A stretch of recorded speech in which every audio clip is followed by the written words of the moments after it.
Assalamualaikum warahmatullahi wabarakatuh. Selamat siang, salam sejahtera untuk kita semua. Perkenalkan, nama saya Andri Oxtario Akbar dengan NPM 202385194. Prodi Pendidikan Olahraga, kelas 10 RBR, STKIP Kusuma Negara, Jakarta. Dengan tugas mata kuliah pengantar ilmu pendidikan dengan dosen pengampu Dr. Syafaat Ariful Huda, MPD, dengan isi pembahasan mengenai sistem pendidikan di Indonesia.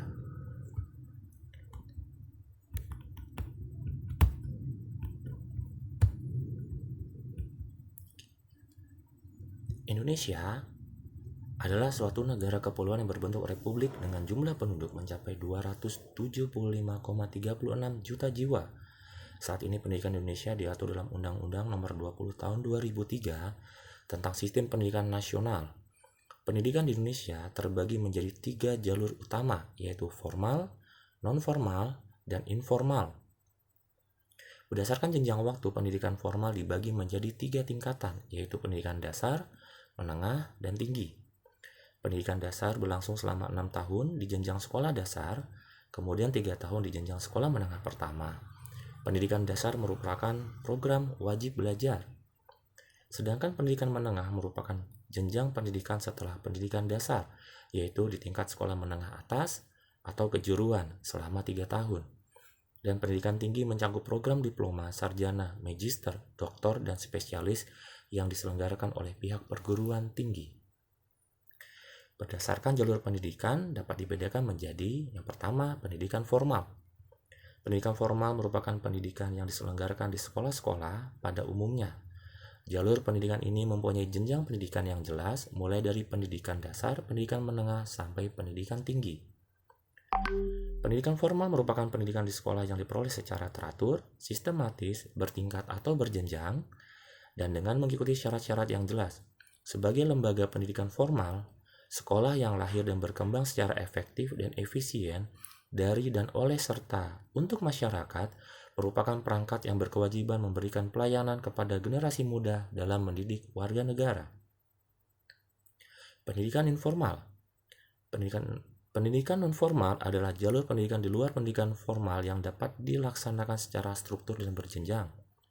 Hasil pendidikan non-formal dapat dihargai setara dengan hasil program pendidikan formal setelah melalui proses penilaian penyetaraan oleh lembaga yang ditunjuk oleh pemerintah atau pemerintah daerah dengan mengacu pada standar nasional pendidikan. Contohnya adalah pendidikan kesetaraan meliputi paket A, paket B, dan paket C, serta pendidikan lain yang ditujukan untuk mengembangkan kemampuan peserta didik, seperti Pusat Kegiatan Belajar Masyarakat atau PKBM. Yang ketiga adalah pendidikan informal. Pendidikan informal adalah jalur pendidikan keluarga dan lingkungan berbentuk kegiatan belajar secara mandiri yang dilakukan secara sadar dan bertanggung jawab. Hasil pendidikan informal diakui sama dengan pendidikan formal dan non-formal setelah peserta didik lulus ujian sesuai dengan standar nasional pendidikan. Contohnya adalah pengajian dan majelis taklim, taman pendidik Al-Quran, organisasi relawan, organisasi kepemudaan, organisasi olahraga maupun hobi. Sistem pendidikan di Indonesia adalah mengacu pada sistem pendidikan nasional yang merupakan sistem pendidikan yang akan membawa kemajuan dan perkembangan bangsa dan menjawab tantangan zaman yang selalu berubah. Hal ini sebagaimana visi dan misi sistem pendidikan nasional yang tertuang dalam Undang-Undang Republik Indonesia Nomor 20 Tahun 2003 tentang Sisdiknas.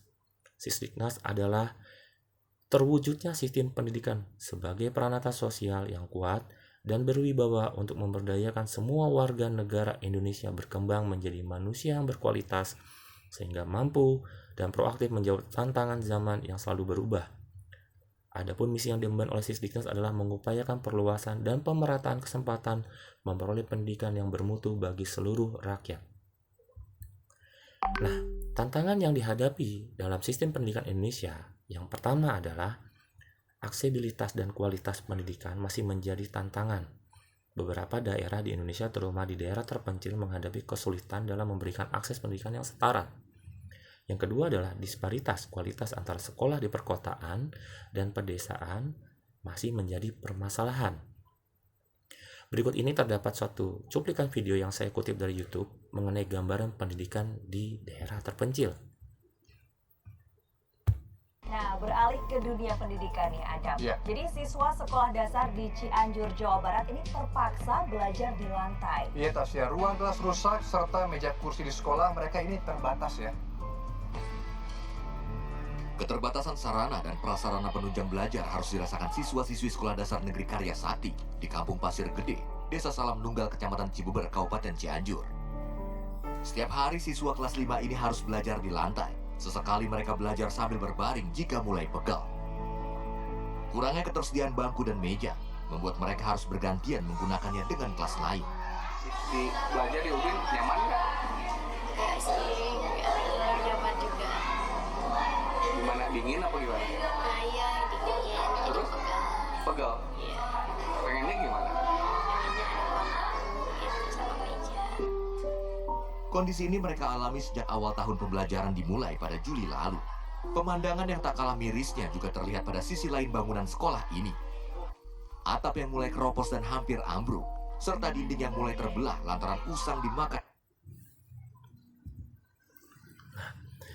Tanggapan dari saya mengenai hal tersebut adalah masalah pemerataan pendidikan adalah persoalan bagaimana sistem pendidikan dapat menyediakan kesempatan yang seluas-luasnya kepada seluruh peserta didik untuk memperoleh pendidikan sehingga pendidikan itu menjadi sarana bagi pembangunan sumber daya manusia dalam menunjang pembangunan nasional. Menurut Nur Huda, permasalahan pemerataan terjadi karena koordinasi antara pemerintah pusat dengan pemerintah daerah tidak terkoordinir dengan baik, dan ini terjadi sampai daerah-daerah terpelosok. Hal ini menyebabkan terputusnya komunikasi antara pemerintah pusat dan daerah. Kurang berdayanya suatu lembaga pendidikan untuk melakukan proses pendidikan dan kontrol pendidikan yang dilakukan pemerintah pusat dan daerah tidak menjangkau daerah-daerah terpencil. Faktor-faktor yang mempengaruhi rendahnya pemerataan kesempatan pendidikan antara lain: 1. Pembangunan lembaga pendidikan masih lebih banyak diarahkan ke wilayah perkotaan. 2. Kondisi perekonomian masyarakat di pedesaan yang rendah, sehingga kurangnya dukungan atau partisipasi masyarakat dalam mengambil bagian dalam pembangunan lembaga pendidikan. Yang ketiga, sarana dan prasarana di pedesaan yang sangat terbatas. Dan keempat, akses teknologi yang sangat kurang di daerah pedesaan dibandingkan daerah perkotaan. Dalam melakukan pemerataan pendidikan Indonesia, maka ada beberapa cara yang dapat dilakukan untuk mengatasi masalah ketidakmerataan pendidikan. Menurut Kurniawan, solusi yang dapat dilakukan yang pertama, membangun gedung atau ruang belajar untuk siswa di setiap daerah yang memadai dan nyaman. Dengan demikian, pembangunan sarana dan prasarana pendidikan juga harus dibarengi dengan penyediaan akses yang mudah untuk menuju ke tempat kegiatan belajar mengajar. Kedua, melakukan kerjasama dengan warga untuk merawat dan menjaga fasilitas sekolah yang telah diberikan. Dalam hal ini, keterlibatan masyarakat dalam memanfaatkan dan merawat fasilitas pendidikan bagi kemajuan pendidikan putra-putrinya harus ditingkatkan. Peran serta mereka dalam membantu pemerintah dalam menjaga aset negara yang harus terpelihara. Yang ketiga, mengirimkan guru-guru profesional ke berbagai daerah yang terpencil. Dengan kemudahan fasilitas belajar mengajar yang ada, dibarengi dengan keterlibatan masyarakat, akan memudahkan tenaga pendidik untuk melaksanakan aktivitasnya. Kenyamanan dan rasa saling mendukung akan tumbuh di suatu komunitas masyarakat. Yang keempat, program edukasi pendidikan dengan cara langsung mendatangi masyarakat. Dalam hal ini, peranan pentingnya informasi akan manfaat pendidikan perlu terus dilakukan secara terus-menerus hingga kesadaran masyarakat tercipta dalam mewujudkan pemerataan pendidikan di Indonesia. Yang kelima, lebih mendekatkan sarana pendidikan di tengah-tengah masyarakat. Dalam hal ini, pendidikan diharapkan bisa menjembatani kemauan untuk maju tanpa meninggalkan masyarakat itu sendiri. Diharapkan sumber daya manusia yang tercipta dari pendidikan yang baik akan turut menciptakan kemajuan di daerahnya. Sarana pendidikan yang mudah dijangkau diharapkan bisa memacu semangat untuk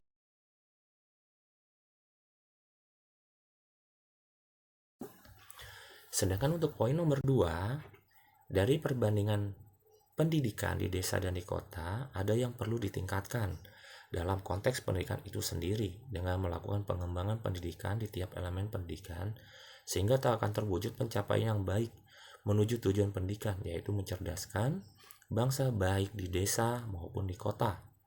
Dengan melihat perbandingan-perbandingan yang akan dipaparkan bukan berarti membandingkan ketimpangan, tetapi mencari solusi bagaimana pendidikan di tanah air ini bisa diterima dan mampu menjawab sejumlah persoalan untuk generasi yang akan datang. Karena atas dasar persamaan sebagai warga negara, tentunya perlu sekali pemerataan pendidikan yang dibarengi dengan kualitas yang baik. Nah, yang masih menjadi hal pembeda antara kualitas sekolah atau dalam sudut pandang saya kualitas pendidikan di perkotaan dan pedesaan adalah di perkotaan kemudahan akses transportasi, tersedianya sekolah yang baik dan unggul biasanya serba lengkap dan tentunya berpeluang menghasilkan lulusan yang baik karena ditunjang dengan sarana dan prasarana yang mumpuni. Berbagai kemudahan bisa didapatkan dan akan mampu meningkatkan prestasi dan kualitas pembelajaran. Misalnya kemampuan teknologi yang diserap pendidikan di kota, siswa tidak lepas dari penggunaan alat media seperti gadget. Sedangkan di pedesaan, akses transportasi yang kurang tersedia, kondisi sarana dan prasarana belajar yang kurang memadai, kurangnya tenaga pengajar terutama di daerah terpencil, kesulitan akses terhadap listrik, jaringan telekomunikasi maupun untuk mendapatkan informasi via internet yang juga mempengaruhi kegiatan belajar mengajar. Belum lagi adanya faktor lain seperti kemiskinan yang membuat generasi muda yang seharusnya belajar lebih memilih untuk bekerja membantu orang tuanya turut mempengaruhi kurangnya jumlah peserta didik di suatu daerah. Setelah melihat ketimpangan dan perbandingan antara pendidikan di desa dan di kota, bagaimana solusi agar pendidikan di desa bisa sejajar dengan pendidikan yang di kota? Hal yang mungkin yang bisa perlu dilakukan yang pertama adalah perlunya kesadaran dari masyarakat tentang pentingnya pendidikan. Yang kedua, harus adanya perbaikan sarana dan prasarana dari pemerintah terhadap gedung-gedung sekolah yang rusak terutama di daerah pelosok-pelosok desa, sehingga menimbulkan kesetaraan pendidikan baik mereka yang bersekolah di desa maupun yang di kota. Yang ketiga, pemerataan dan penambahan guru PNS dan mereka mau menetap di daerah terpencil. Yang keempat, pentingnya pemerintah memberikan bantuan seperti media pembelajaran. Dan yang kelima, menambah biaya operasional sekolah bagi sekolah-sekolah yang sedikit siswanya. Demikian presentasi tugas perkuliahan pengantar ilmu pendidikan kali ini. Terima kasih atas perhatian dan mohon maaf atas segala kekurangan. Semoga bermanfaat untuk bagi kita semua. Saya Andri Oxtario Akbar. Terima kasih.